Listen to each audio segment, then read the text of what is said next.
Hi.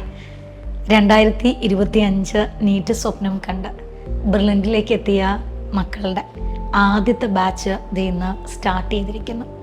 ആദ്യത്തെ class എടുത്തതിന് ശേഷമാണ് ഞാൻ നിങ്ങളുടെ മുന്നിലേക്ക് വന്നത്. അപ്പോൾ എനിക്ക് തോന്നുന്നു ഇപ്പോൾ എന്നെ കാണുന്ന ഒരുപാട് രക്ഷിതാക്കൾ ബ്രില്യൻറ്റിലെത്തിയിട്ട് ഞങ്ങളുടെ മക്കൾ എങ്ങനെയാണ് അവർ പുതിയൊരു സിസ്റ്റവുമായിട്ട് അഡാപ്റ്റ് ചെയ്ത് പോകുന്നത്, അങ്ങനെ ഒരുപാട് ക്വസ്റ്റ്യൻസൊക്കെ ഉണ്ടാവും.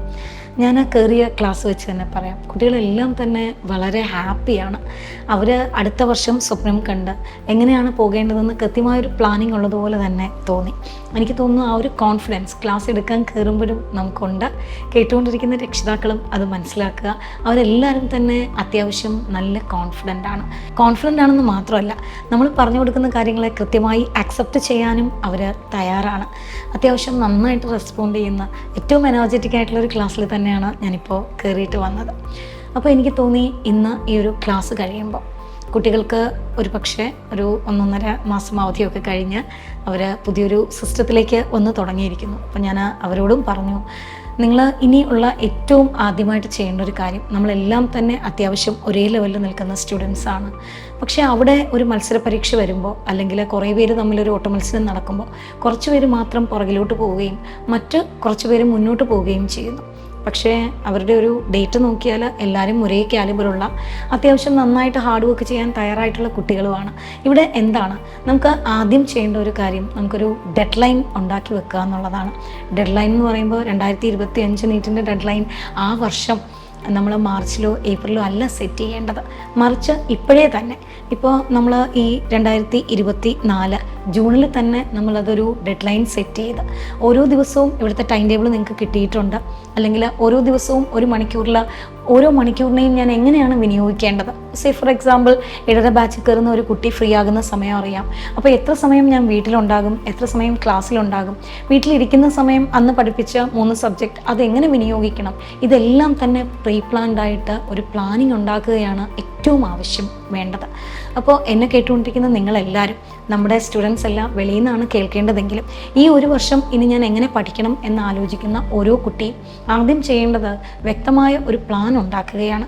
ഓരോ ദിവസവും എനിക്ക് കിട്ടുന്ന അവേഴ്സ് എത്രയാണ്, അതിൽ എത്ര മണിക്കൂർ എനിക്ക് ഓരോ സബ്ജക്റ്റിനും കൊടുക്കാൻ പറ്റും, അതിൽ എന്തൊക്കെ കാര്യങ്ങളാണ് ഞാൻ ചെയ്യേണ്ടത്, പഠനശേഷം ഒരു ദിവസം എനിക്ക് എത്ര ക്വസ്റ്റ്യൻ ചെയ്യാൻ പറ്റും. ആദ്യമൊക്കെ നമ്മൾ പഠിക്കുന്നതിൻ്റെ എമൗണ്ട് അല്ലെങ്കിൽ പഠിക്കുന്ന ലെസണുകളുടെ അളവുകളോ അല്ലെങ്കിൽ ചെയ്യുന്ന ക്വസ്റ്റ്യൻ നമ്പറോ കുറവായിരിക്കും. പക്ഷേ ഓരോ ദിവസം കഴിയും തോറും അതിൽ വരുന്ന മാറ്റങ്ങൾ, അതൊരു ലോങ് ടേം ആയിട്ടുള്ള പ്ലാനിങ് ഇപ്പോൾ നിങ്ങൾക്ക് ഉണ്ടാക്കാൻ പറ്റിയില്ലെങ്കിലും ഒരു ഷോർട്ട് ടേം പ്ലാൻ, അറ്റ്ലീസ്റ്റ് ഒരു 1 വീക്ക് പ്ലാൻ എപ്പോഴും നിങ്ങളുടെ കയ്യിൽ ഉണ്ടായിരിക്കണം. ആ പ്ലാനിൽ നിന്നും മാറാതെ മാക്സിമം അതിനോട് അഡ്ജസ്റ്റ് ചെയ്ത് പോകാൻ നിങ്ങൾ തയ്യാറാകണം. വെറും ഒരു കാര്യം, നമ്മൾ വീട്ടിലൊക്കെ ആയിരുന്ന സമയത്ത് ഏകദേശം ഒരു 8 മണിക്കൂർ എന്നുള്ളത് 10 മണിക്കൂർ 12 മണിക്കൂർ ഒക്കെ ഉറങ്ങി ആണ് ഇപ്പോൾ നമ്മൾ വന്നിരിക്കുന്നത്. അപ്പോൾ ഒരു പുതിയ കോഴ്സിൻ്റെ ഭാഗമാകുമ്പോൾ ഈ 10 മണിക്കൂറിനെ എങ്ങനെ 9 മണിക്കൂറാക്കാം, അല്ലെങ്കിൽ എങ്ങനെ 8 മണിക്കൂറാക്കാം, ഇത് ഒരു ദിവസം കൊണ്ട് മാർച്ച് ആകുമ്പോഴേക്കും നമ്മൾ 14 മണിക്കൂറിൽ നിന്ന് 6 മണിക്കൂർ ആക്കുക എന്ന് പറയുന്നത് ഡിഫിക്കൽട്ടാണ്. അപ്പോഴല്ല നമ്മൾ ശ്രമിക്കേണ്ടത്, ഇപ്പോഴേ തന്നെ നമുക്കതിന് ശ്രമിച്ചു തുടങ്ങാം. അപ്പം നമുക്ക് എന്തൊക്കെയാണോ ആവശ്യം, ആ ആവശ്യം എന്തൊക്കെയാണ്. ഇപ്പോൾ ക്ലാസ്സിൽ കയറിയപ്പോഴും ഞാൻ പറഞ്ഞു, നമുക്കൊരു ഷോർട്ട് നോട്ട്സ് വേണം, ഷോർട്ട് നോട്ട്സ് ഉണ്ടെങ്കിലേ ഞാൻ പഠിക്കൂ എന്നുള്ളൊരു കുട്ടി മാർച്ചിൽ അല്ലെങ്കിൽ ഏപ്രിലല്ല ഷോർട്ട് നോട്ട്സ് ഉണ്ടാക്കുന്നതിനെ കുറിച്ച് ആലോചിക്കേണ്ടത്.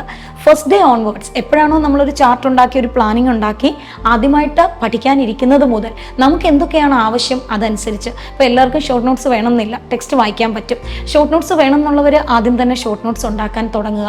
ഇപ്പോൾ ഓരോ സെൻറ്റൻസും ഹൈലൈറ്റർ കൊണ്ട് മാർക്ക് ചെയ്ത് പഠിക്കാൻ ഇഷ്ടമുള്ളവർ, ഇതൊന്നും തന്നെ നമ്മൾ ഫൈനലായിട്ട് മാർച്ചിലോ ഏപ്രിലോ ചെയ്യേണ്ട കാര്യമില്ല, ഇപ്പം തന്നെ അതിനനുസരിച്ച് ചെയ്യുക. പിന്നെ നിങ്ങൾ ഇവിടെ വരുമ്പോൾ ഒരുപാട് അധ്യാപകർ, ഒരുപാട് ക്ലാസ് ടീച്ചേഴ്സ്, കോർഡിനേറ്റേഴ്സ് ഒക്കെ ഉണ്ട്. എല്ലാവരെയും ശ്രദ്ധിക്കുക. ഓരോ ആൾക്കാർക്കും നിങ്ങളോട് പറയാൻ ഒരുപാട് കാര്യങ്ങളുണ്ടാകും. ആ ഒരുപാട് കാര്യങ്ങളിൽ നിങ്ങൾക്ക് ഏറ്റവും ബെനിഫിഷ്യലായിട്ടുള്ള കുറച്ച് കാര്യങ്ങളെങ്കിലും ഉണ്ടാകും. ഡെഫിനറ്റായിട്ടും നിങ്ങളെ വിജയത്തിലേക്ക് കൊണ്ടെത്തിക്കുന്ന കുറച്ച് കാര്യങ്ങൾ, അത് കൃത്യമായിട്ട് മനസ്സിലാക്കുക. ആ മനസ്സിലാക്കുന്നത് മനസ്സിൽ സൂക്ഷിക്കുക. എന്താണ് നിങ്ങൾക്ക് വേണ്ടതെന്ന് കൃത്യമായി പ്ലാൻ ചെയ്യുക. ഓരോ ദിവസവും വരുന്നതിന് തൊട്ട് മുൻപെങ്കിലും ആ പ്ലാനിനനുസരിച്ച് പ്രവർത്തിക്കുക. വിജയം ഒട്ടും അകലെയല്ല, നമ്മളൊരു ടീം തന്നെ ഇവിടെയുണ്ട്. അപ്പോൾ നമ്മുടെ തുടക്കം ഏറ്റവും നല്ലതാകട്ടെ. എൻട്രൻസ് സംബന്ധമായ വാർത്തകളും അപ്ഡേഷനുകളും ഏറ്റവും വേഗം ആധികാരികമായി അറിയാൻ ബ്രില്യൻ സ്റ്റഡി സെന്റർ പാല യൂട്യൂബ് ചാനൽ സബ്സ്ക്രൈബ് ചെയ്യുക, ബെൽ ഐക്കൺ അമർത്തുക, ഈ വീഡിയോ മറ്റു സുഹൃത്തുക്കളിലേക്കും മാക്സിമം ഷെയർ ചെയ്യുക.